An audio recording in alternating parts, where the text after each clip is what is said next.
Medal मिला, ये सब जो हुआ, मुझे ये लगता है कि हर इंसान को वो रास्ता चुननी चाहिए कि जिससे उनको ये लगे कि वो शिद्दत के साथ पूरी कोशिश करे, वो लक्ष्य जो चुनते हैं उसको पाने की। मन में हमेशा ये सोचता था कि हमारे तो 1 बिलियन पॉपुलेशन तो हमारे लिए घर में चीयर कर ही रही होंगी, और मैं मन में हनुमान जी का नाम लेके उतरता था कि अभी इससे ज़्यादा और क्या चाहिए हमें कर।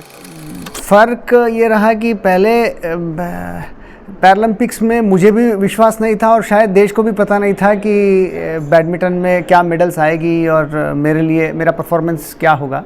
So that was a different kind of feeling.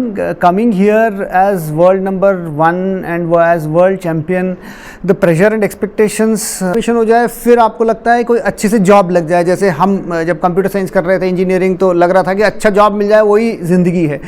उसके बाद लगा कि नहीं, ज़िंदगी में अभी कुछ और करना है, तो यूपीएससी लिखा एंड आई एम ग्रेटफुल कि यूपीएससी में सिलेक्शन हुआ and then from then on कि यहाँ पे पैरालंपिक्स में मेडल मिला। ये सब जो हुआ, मुझे ये लगता है कि हर इंसान को वो रास्ता चुननी चाहिए कि जिससे उनको ये लगे कि वो शिद्दत के साथ पूरी कोशिश करे, वो लक्ष्य जो चुनते हैं उसको पाने के लिए। और दूसरा, ये बहुत इम्पॉर्टेंट बात है कि कोई भी युवक या युवती, आप कोशिश करके हारिएगा ये ठीक है। मैं भी ज़िंदगी में बहुत बार हारा हूँ, उसके बाद ही यहाँ तक पहुँचा हूँ। कोशिश ना करना ये मंजूर नहीं है। ज़्यादा से ज़्यादा क्या होगी कि we will not be able to crack it. जैसे अभी मैं गोल्ड मेडल नहीं ले पाया हूँ, बट सिल्वर लिया हूँ, बट कई बार गोल्ड लिया भी है, कई बार नहीं भी लिया है। ज़िंदगी का सफ़र में कभी हार कभी जीत लगी रहती है। तो अक्सर होता क्या है कि हम ये सोच लेते हैं कि शायद हमें सफलता नहीं मिलेगी या शायद इसमें बहुत ज़्यादा मेहनत है। और मेरा ये मानना है कि आप वो रास्ता चुनिएगा कि जो आप दिल से चाहते हैं। कि जैसे I love being a civil servant, मुझे बहुत अच्छा लगता है कि एक सिविल सर्वेंट के रूप में काम करना। Similarly I love playing badminton.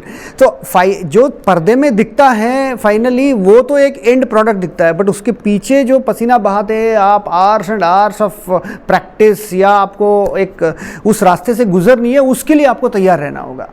और सर, पेरिस का जो क्राउड का अनुभव आपको लगा या जो आपको सपोर्ट मिला यहाँ पे, चाहे हम एथलेटिक्स में जा रहे हैं, बैडमिंटन में जा रहे हैं, how is this as a sports person? It is extremely pleasurable. इतनी आप हमारी मैचेस में 8-8.5 हज़ार लोग डेली आते थे और इतनी ज़्यादा चिल्लाते थे कि शटल कॉक और हम लोगों को मारने की आवाज़ ही नहीं आती थी। इतनी वो एक डिफरेंट एनवायरनमेंट था। मुझे याद है 2018 के एशियन पैरा गेम्स में जकार्ता में ऐसे ही क्राउड आती थी। जैसे आपने कहा, एथलेटिक्स हो या बैडमिंटन हो, बहुत अलग अलग स्पोर्ट्स के लिए जिस तरह से विभिन्न देशों की क्राउड है। आप बहुत सारे इंडियंस भी आए थे और चीयरअप करते हैं। और मैं तो इनफैक्ट जब मैचेस में उतरता था, दूसरे देशों के खिलाफ भी जब उतरता था, तो इवन अगर वहाँ दूसरे देश की क्राउड भी रहती थी, तो मैं मन में हमेशा ये सोचता था कि हमारे तो 1 बिलियन पॉपुलेशन तो हमारे लिए घर में चीयर कर ही रही होंगी, और मैं मन में हनुमान जी का नाम लेके उतरता था कि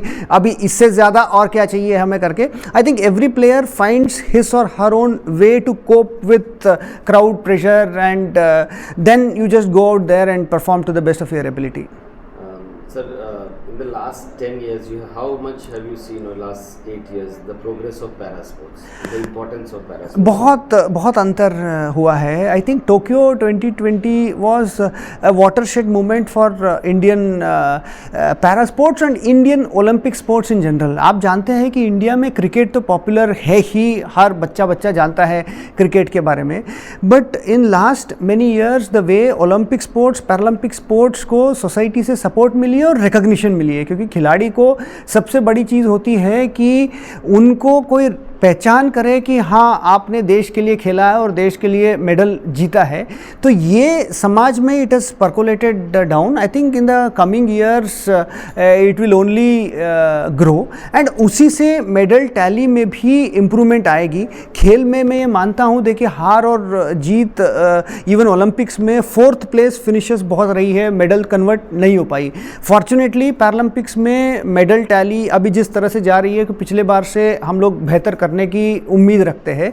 सो I think Indian sports is on a vibrant trajectory and it will only do well in the future.